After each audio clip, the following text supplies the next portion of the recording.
Hello. सो ellipse chapter continue करते हैं। तो नेक्स्ट क्वेश्चन क्या है कि फोकल रेडियस को डायमीटर मान के अगर सर्कल ड्रॉ किया तो वो ऑक्सिलरी सर्कल को टच करेगा। तो फोकल रेडियस यानी फोकस और पॉइंट के बीच की डिस्टेंस। तो फोकस अपना ए कॉमा ज़ीरो और पॉइंट अपना theta, a cos theta comma b sin theta. तो फोकल रेडियस को डायमीटर मान के अगर सर्कल ड्रॉ किया तो वो ऑक्सिलरी सर्कल को टच कर रहा है। अब इसमें बच्चे क्या है, एक अप्रोच ये कर जाते हैं। तो circles touch each other internally, तो C1 C2 is equal to mod of R1 minus R2। और ये इतना आसान नहीं है। क्यों? क्योंकि देखो ऑक्सिलरी सर्कल का इक्वेशन आ जाएगा x square plus y square is equal to a square. Auxiliary circle की रेडियस भी आ जाएगी। लेकिन प्रॉब्लम क्या होगा, ये S1P को डायमीटर मान के ड्रॉ किया गया सर्कल, इसकी रेडियस निकालना, फिर इसका सेंटर निकालना, फिर वो डिस्टेंस निकालना, तो वो थोड़ा सा लेंदी हो जाएगा। उससे अच्छी एक और अप्रोच है, अगर सर्कल्स कभी टच करते हैं तो रेडिकल एक्सिस कॉमन टेंजेंट होगी। और अगर रेडिकल एक्सिस कॉमन टेंजेंट होगी तो we have to prove that कि, तो सिर्फ अपने को ये प्रूफ करना होता है।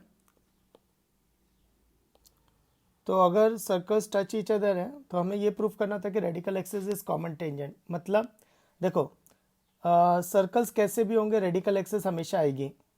सर्कल्स कैसे भी होंगे तो रेडिकल एक्सिस कभी भी आएगी। पर अगर हमने ये प्रूफ कर दिया कि रेडिकल एक्सिस एक टेंजेंट भी है, रेडिकल एक्सिस एक टेंजेंट है, वो कैसे प्रूफ करते हैं? सेंटर से perpendicular distance is equal to radius. तो अगर मैंने ये प्रूफ कर दिया कि रेडिकल एक्सिस टेंजेंट भी है, यानी सेंटर से perpendicular distance is equal to radius, तो वो तभी हो सकता है जब सर्कल्स टच ईच अदर होंगे। तो ऐसा तभी हो सकता है जब सर्कल्स टच ईच अदर, क्योंकि रेडिकल एक्सिस और भी डिफरेंट डिफरेंट पोजीशंस भी रहती है। अगर डिफरेंट पोजीशन ऑफ सर्कल्स है तो different position of radical axis रहेगी।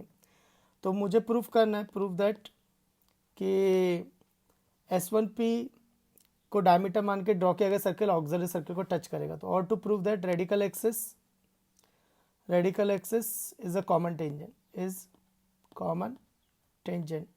और कॉमन टेंजेंट प्रूफ करने के लिए और टू प्रूव दैट कि perpendicular distance from centre to the radical axis is radius, और ऑक्सिलरी सर्कल का रेडियस इस केस में ए है। तो ये मुझे प्रूफ करना है। तो मुझे पहले रेडिकल एक्सिस चाहिएगी। तो देखो मुझे परपेंडिकुलर डिस्टेंस चाहिए, उसके लिए पॉइंट और लाइन की इक्वेशन। तो पॉइंट तो है, लाइन की इक्वेशन, रेडिकल एक्सिस चाहिए। रेडिकल एक्सिस के लिए मेरे को दोनों सर्कल का इक्वेशन लगेगा, S1 minus S2 equal to zero. तो देखो, तो S1 पहला सर्कल हो जाएगा अपना auxiliary circle x square plus y square minus a square equal to zero. S2 अपना हो जाएगा ये दूसरा circle S1P as diameter, S1P as a diameter. तो वो क्या होता है, x minus x1 x minus x2 plus y minus y1 y minus y2।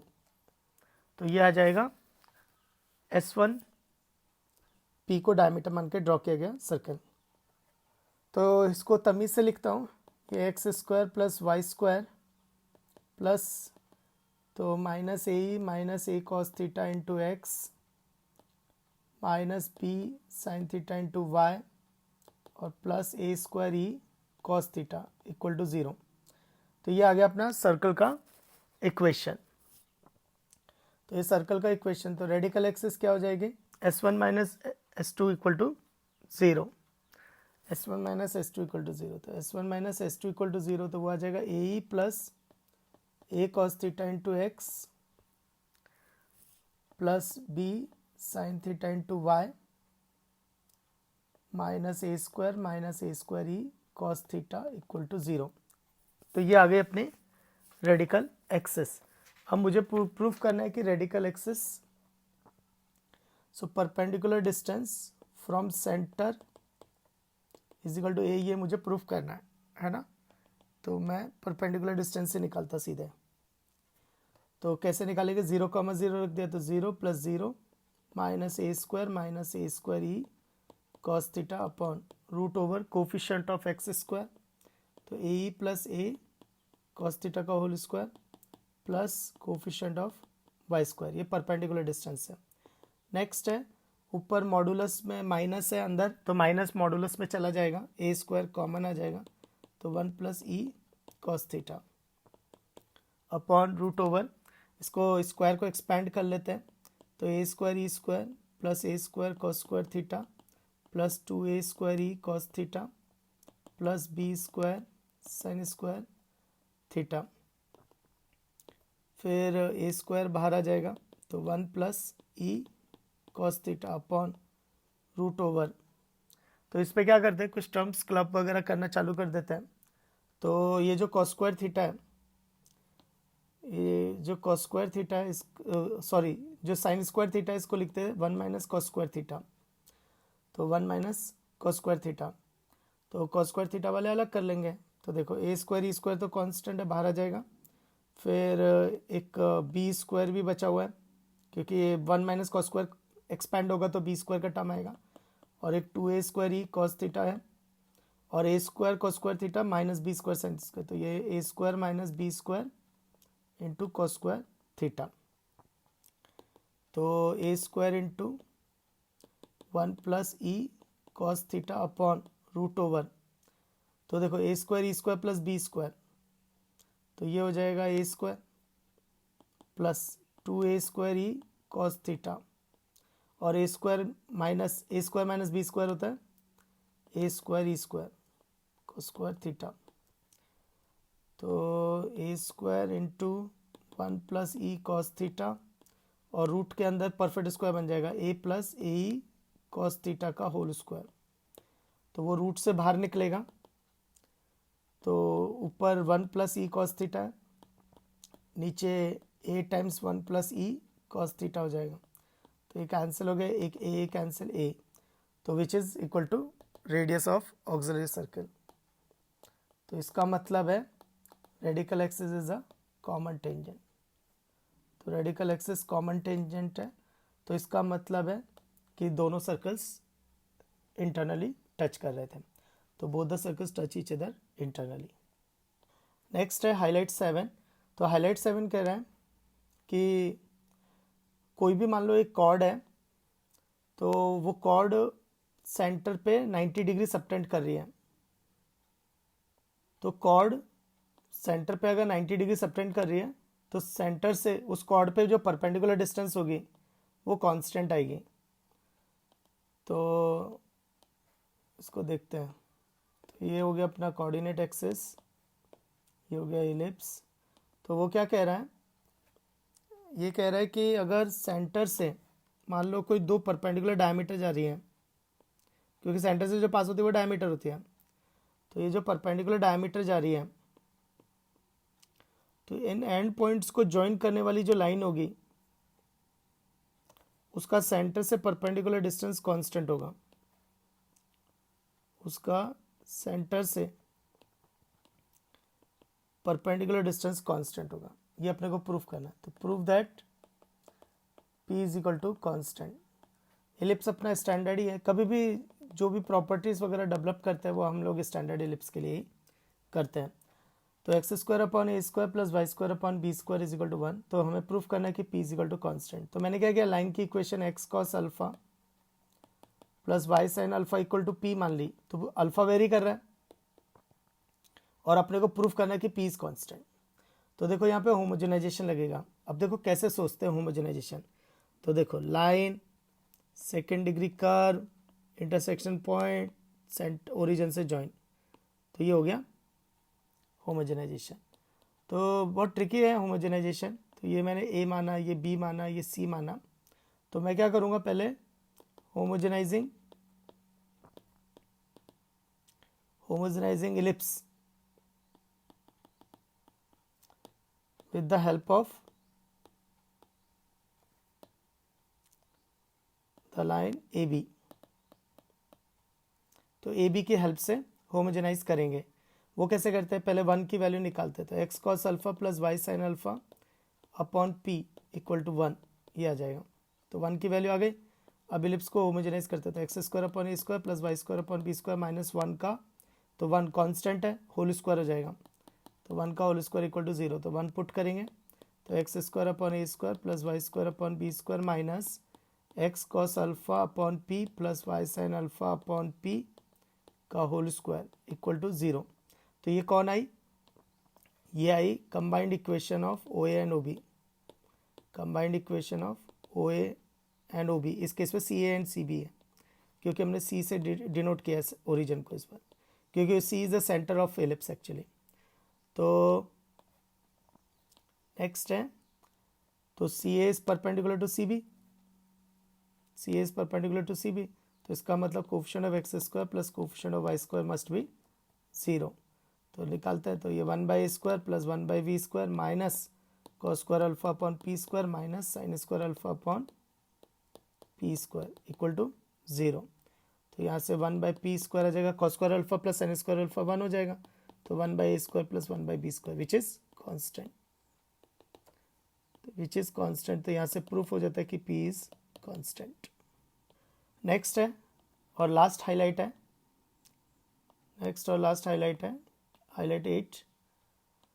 तो ये क्या कह रहा है कि किसी भी पॉइंट पे टेंजेंट ड्रॉ किया है, सेंटर से उस टेंजेंट पे एक परपेंडिकुलर डाला है, दैट इज y। तो T T into P Y is equal to a square minus p square proof करना है, और टी टी लीस्ट की value a plus b proof करनी है। तो इसका क्या मतलब है? तो ये होगा एक इलिप्स,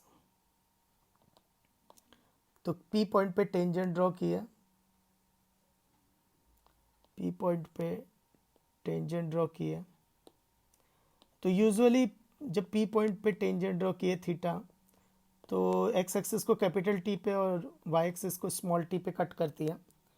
तो ये कोऑर्डिनेट्स हम लोग निकाल सकते हैं, क्योंकि टेंजेंट की equation b cos theta into x plus a sin theta into y minus a b equal to 0। तो t का कोऑर्डिनेट y कोऑर्डिनेट 0 रख दिया, तो ये आ जाएगा a sec थीटा, तो a sec थीटा, और इधर x को 0 रख दिया, तो यहाँ आ जाएगा b cos sec theta.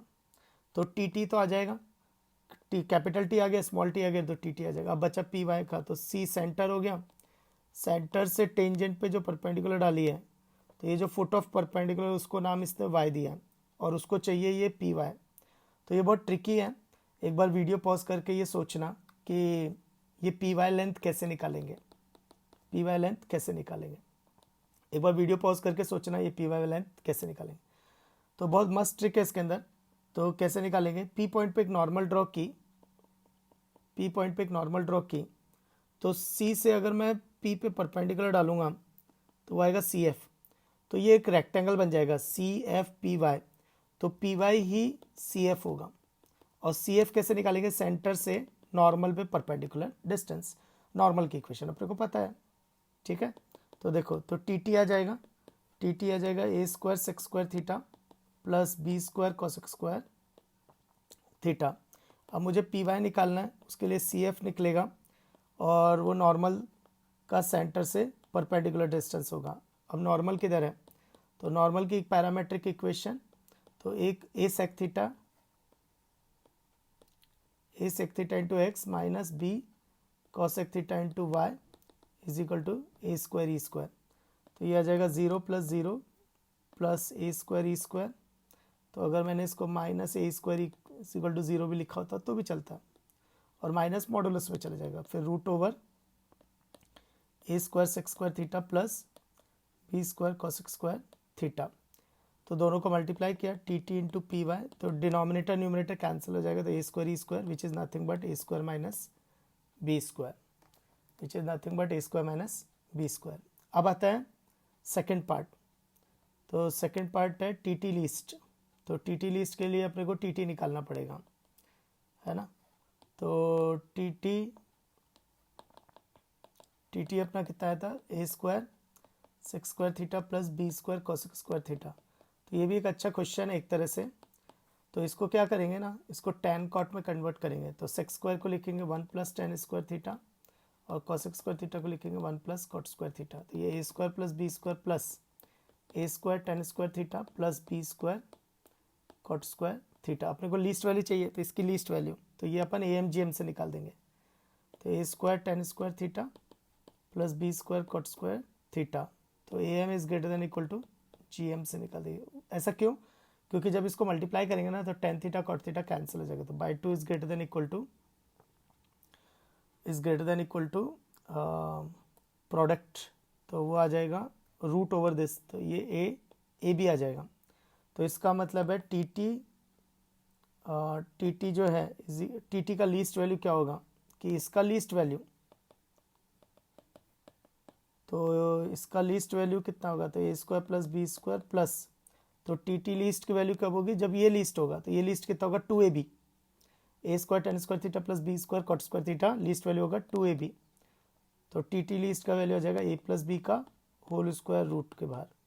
Root के बाहर स्क्वायर मॉड 1 के बाहर निकलता है, पर ए और बी तो सेमी माइनर और सेमी मेजर एक्सेस है।